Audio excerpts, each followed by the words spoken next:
When Rome collapsed, Europe plunged into darkness as libraries burned and civilization teetered on extinction's edge. But amidst this chaos, one man's vision would save Western culture itself.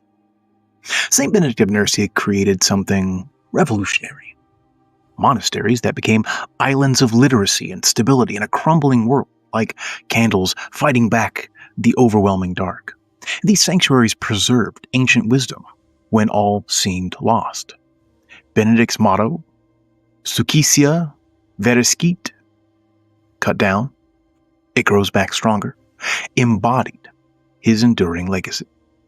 Without him, we might have lost everything from Aristotle to agriculture.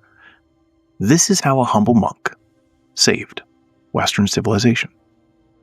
Part 1. The Crumbling World into which Benedict was born. What happens when a civilization that took 1,000 years to build suddenly collapses? This wasn't a hypothetical question for those living in the late 5th century Italy. It was their daily reality.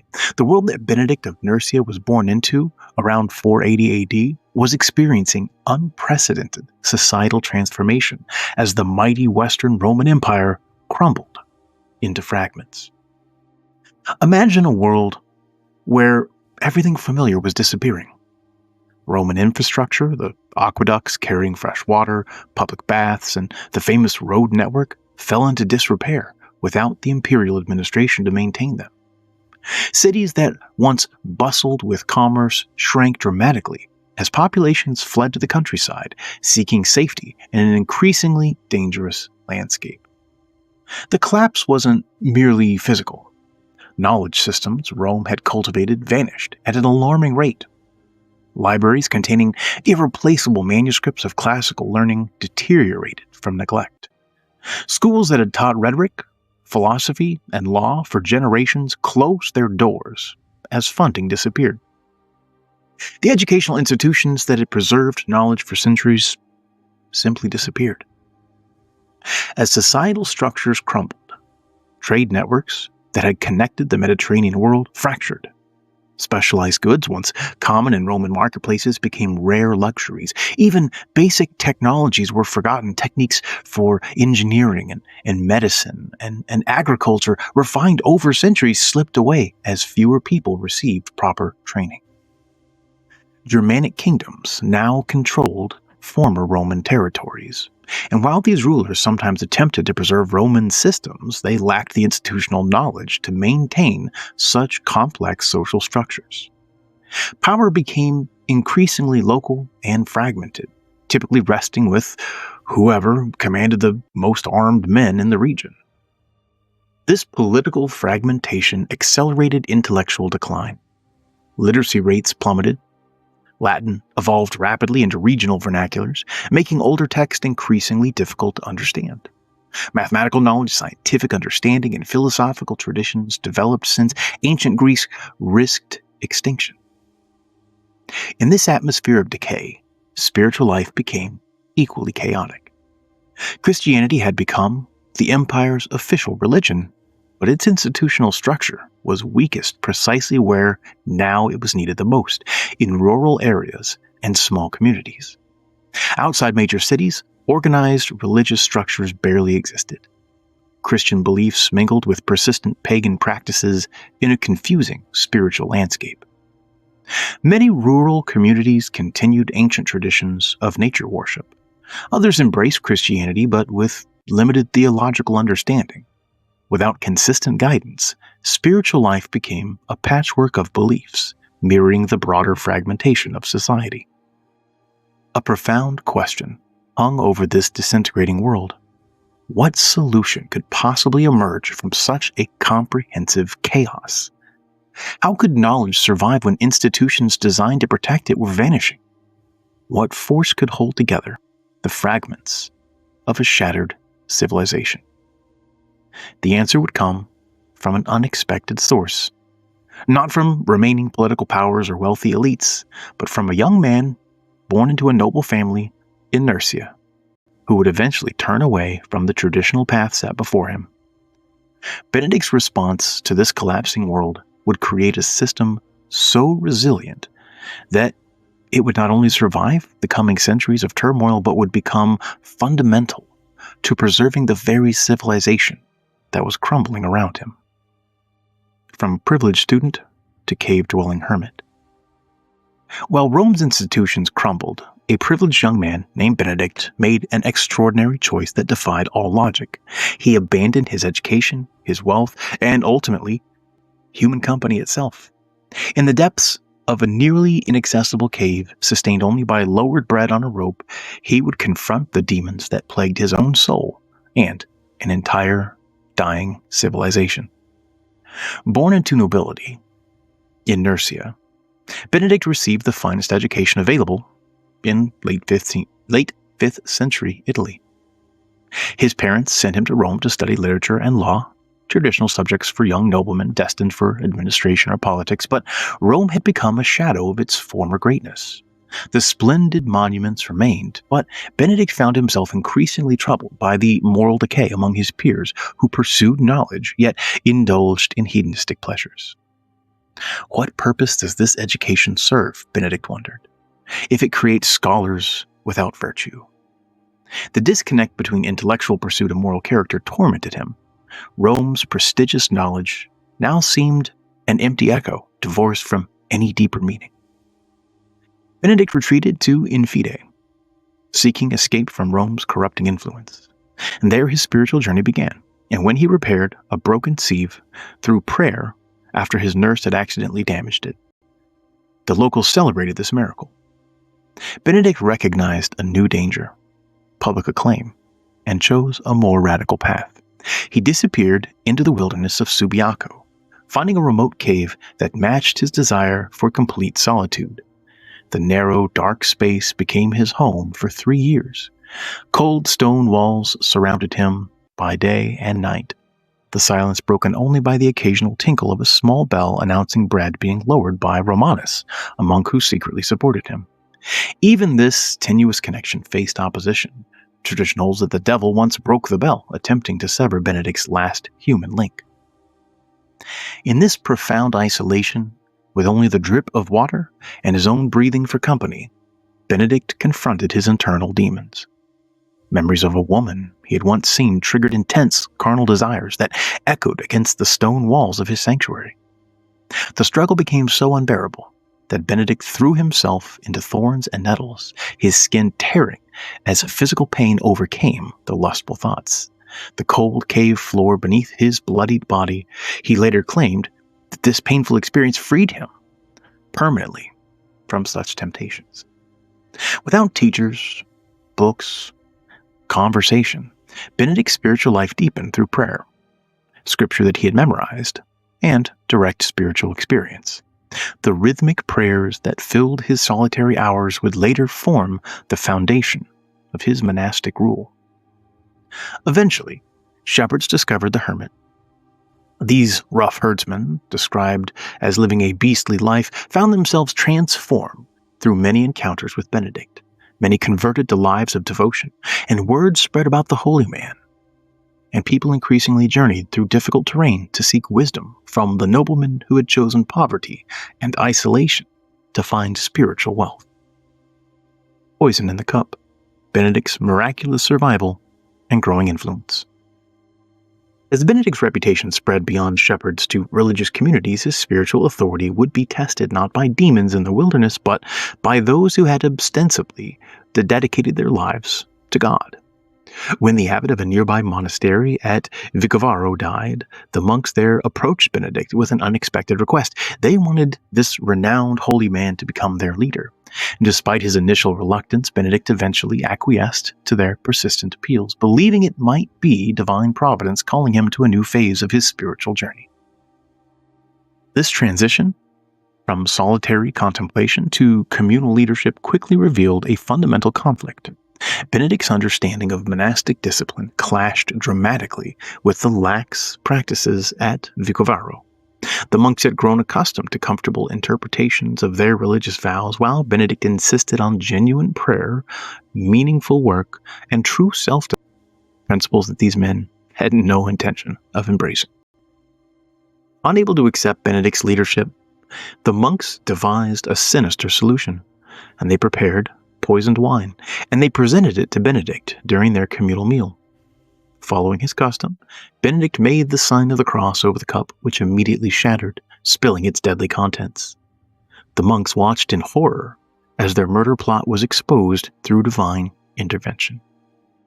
Benedict addressed them with remarkable composure, tinged with disappointment. "May God forgive you, brothers. Did I not tell you that my ways and yours could never agree? Go, find an abbot to your own liking." And without seeking vengeance, Benedict simply acknowledged the incompatibility between his authentic vision and their resistance to reform. And as he departed Vicovaro, he felt the weight of this first significant human betrayal, yet remained steadfast in his convictions. His trials continued when a local priest named Florientius, envious of Benedict's growing influence, sent him a poisoned loaf of bread. Benedict, discerning its true nature, commanded a raven that regularly fed from his hand to carry the bread to a place where no man can find it.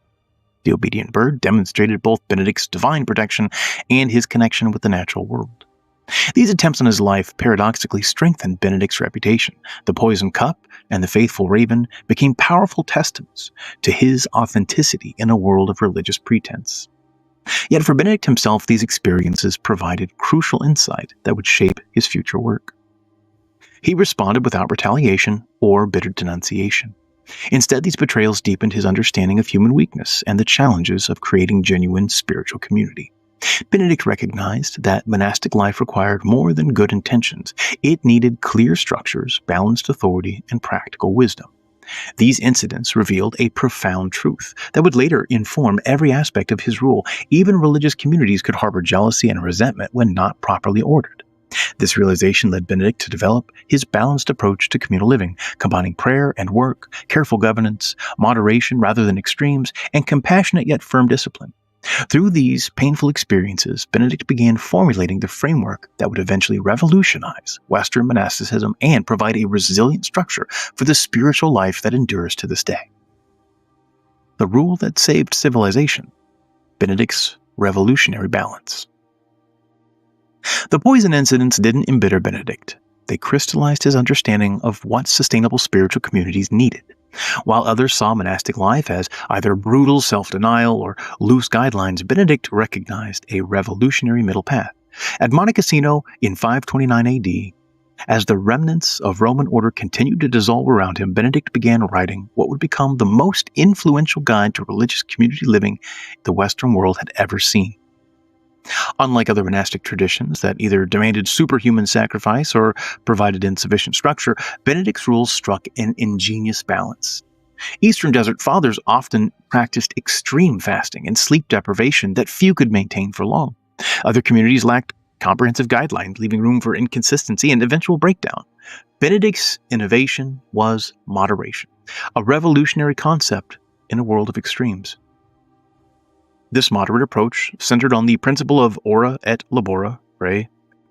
Like a perfectly balanced scale, with prayer on one side and labor on the other, Benedict created a system where both elements were essential and mutually reinforcing. Previous monastic traditions often elevated contemplation while denigrating manual labor as spiritually inferior. Benedict elevated physical work to a spiritual discipline that grounded prayer in the real world. Intellectual work, including reading and manuscript copying, received equal dignity alongside farming and cooking, creating communities that were both spiritually focused and materially sustainable. The genius of Benedict's system lay in its precise organization of time. The rules structured each day around a liturgy of the hours, fixed prayer services occurring at regular intervals. Between these anchor points of communal worship, monks moved through carefully balanced periods of manual labor, sacred reading, meals, and rest. This rhythm transformed daily life into a spiritual practice while acknowledging human limitations. Benedict addressed communal living with remarkable foresight, creating guidelines for leadership, newcomers, resource management, and care for the sick. These practical provisions formed the sturdy foundation upon which the Benedictine communities built centuries of cultural and spiritual influence. Most radical was Benedict's insistence on stability. Monks committed to remain in their communities for life, rather than wandering between monasteries. This commitment created reliable community anchors that would preserve knowledge and faith throughout Europe's darkest periods. Pope Gregory the Great praised Benedict's rule for its excellent discretion and eloquent style. This discretion manifested in Benedict's balanced approach to correction, with proportionate responses designed to reform behavior while preserving harmony. The rule's adaptability allowed it to function across vastly different environments. Work schedules, clothing, food, and building designs could all adapt to local conditions while maintaining essential rhythms and values, and this flexibility explained how Benedictine monasticism would spread successfully from the Mediterranean to Arctic regions. What made the rule revolutionary was its profound understanding of human psychology. Benedict recognized that extremes, whether of asceticism or indulgence, couldn't sustain most people over a lifetime. By creating a moderate path centered on balance, he designed a system ordinary men could follow for decades, establishing communities that would become the primary preservers and transmitters of the classical knowledge throughout the coming Dark Ages. Sukisa, verit, cut down, yet growing stronger. Benedict's psychological realism created communities of remarkable stability, but he was also a visionary who could see far beyond the present moment. In a striking demonstration of prophetic insight, Benedict gathered his monks at Monte Cassino and shared a troubling vision that would prove eerily accurate. According to Gregory the Great's dialogues, Benedict foresaw that the monks would be dispersed, the buildings leveled, and all the hard work of the community undone. Rather than concealing this devastating prediction, he prepared his followers spiritually for the trials they would eventually face, demonstrating his belief in resilience rather than permanence. This prophecy embodied the profound spiritual principle that would become the Benedictine motto, sukisa, verit. When cut down, it grows back stronger. Like a phoenix rising from the ashes or a prune tree that returns with great vigor, Benedict understood that destruction could, paradoxically, strengthen his monastic movement if his followers embraced persistence. History validated Benedict's foresight with remarkable precision. Monte Cassino, the mother abbey of Benedictine monasticism, endured the destruction 3 times across the centuries: by the Lombards in 581 AD, just decades after Benedict's death, by Saracen invaders in 884 AD, and most tragically by Allied bombs in February 1944. Yet after each devastation, the monastery rose again, embodying sukisa verit in the most literal sense. This pattern of destruction and rebirth extended beyond Monte Cassino. Benedictine monasteries throughout Europe faced existential threats from Viking raids, political conflicts, religious upheavals during the Reformation, natural disasters, and wars. The Abbey of St. Martin of Tours, repeatedly sacked by Vikings, continued to function as a major center of learning. The Abbey of Cluny, despite being almost completely dismantled during the French Revolution, preserved its spiritual heritage. The rule's inherent structure enabled Benedictine communities to survive repeated catastrophes, and when danger threatened, monks could temporarily disperse, carrying their knowledge, manuscripts, and commitment to the Benedictine way, and when conditions improved, they would return, rebuilding physical structures while maintaining spiritual continuity. This organizational resilience allowed Benedictine monasticism to weather storms that toppled empires. The emphasis on written records proved crucial during disruption. Monks maintained careful inventories of libraries and landholdings, enabling communities to reconstitute themselves after physical destruction. The priority during attacks was saving manuscripts, biblical texts, classical works, scientific treatises, and practical manuals. Even if one monastery fell permanently, its intellectual treasures had often been copied to sister institutions, creating a distributed network of knowledge preservation. Peer-to-peer sharing. This is medieval Napster. Through cycles of destruction and renewal, Benedictine communities developed exceptional skills in starting over. They became experts in agricultural innovation, mastering techniques to reclaim damaged lands with sustainable practices. The self-sufficiency mandated by Benedict's rule equipped monks with diverse practical skills: architecture, medicine, livestock breeding, manuscript production, uniquely positioning them to rebuild civilization from its foundation. Each rebuilding incorporated lessons from past calamities. Monasteries were reconstructed with better defenses, more fire-resistant materials, or in protected locations. Library collections were increasingly duplicated and distributed. Agricultural operations became more diverse and resilient. The Benedictine communities didn't simply return to their previous state after destruction, they evolved and improved, truly growing stronger after being cut down. Islands of literacy in a sea of darkness. Among the treasures Benedictine monks protected during centuries of chaos, none was more important than knowledge itself. While monasteries physically rebuilt after destruction, something even more precious was being safeguarded within their walls, the intellectual heritage of an entire civilization. In the scriptoria of these abbeys, monks engaged in what might seem like an ordinary task, copying texts, but this daily discipline would ultimately prevent the complete erasure of classical thought. These scriptoria functioned as sanctuaries of learning, lighthouses, guiding civilization through intellectual darkness. Inside these specialized workshops, monks labored in meditative silence, hunched over their writing desks. Each manuscript demanded extraordinary patience and precision. A single Bible required an entire year to complete, with monks working through physical challenges, cold rooms, poor lighting, hours of concentration, seeing their work as both intellectual and spiritual service. Without their persistence, countless works would have vanished as old manuscripts deteriorated across Europe. The preservation effort gained urgency as political instability spread and secular educational institutions collapsed. Many classical texts existed only in a handful of copies. Benedictine monasteries emerged as primary repositories for written knowledge, islands of literacy, in a continent where reading had become increasingly rare. The manuscripts they preserved included works of classical thought that would otherwise have been lost to time. Benedict's rule facilitated this cultural preservation through its emphasis on daily reading. The practice of lectio divina required the monks to spend significant time engaged with texts, primarily scripture, but extending to other religious and classical works, and this daily habit ensured literacy remained central to monastic life when it was disappearing everywhere else. The rule provided enough structure to maintain this tradition while allowing flexibility in scholarly activities. What began as religious preservation expanded methodically. Benedictine libraries grew to include works of history, mathematics, and literature, and these monasteries developed sophisticated organizational systems, creating some of the world's very first library catalogs. They established networks for sharing texts between abbeys, allowing rare manuscripts to be copied at multiple locations, reducing the risk of permanent loss. Beyond passive copying, Benedictine scholars actively engaged with these texts, adding commentaries, comparing different versions, and reconstructing damaged sections. Their educational impact extended beyond monastery walls through schools that served not only future monks but also local children. These institutions became crucial centers of learning during periods when formal education had otherwise disappeared. The Benedictines preserved practical knowledge alongside philosophical texts.